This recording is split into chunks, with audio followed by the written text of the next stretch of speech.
One of the most important points that we need to remember while studying Section 30 of the Arbitration Act 1940 is that Section 30 lays out the grounds for setting aside an award. However, this does not mean that on the basis of Section 30 you are essentially appealing an award.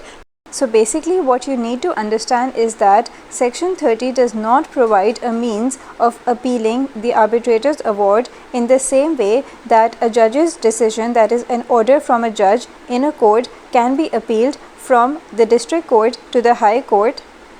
So always remember that when a court is hearing an application under Section 30 for setting aside an award, that simply does not mean that the court is going to constitute itself into a court of appeal over the decision of the arbitrator, that is, over the award passed by the arbitrator, and the court is not going to start sifting through the entire proceedings that the arbitrator has already gone through.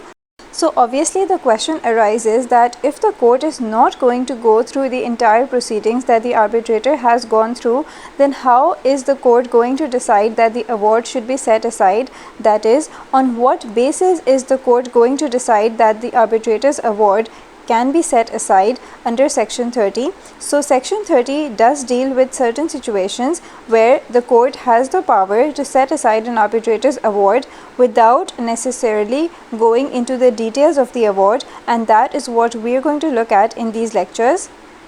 As far as this particular lecture is concerned, the main purpose is to make you understand that when the court is going to be considering objections against an arbitrator's award, then in this situation, the court does not act as a court of appeal.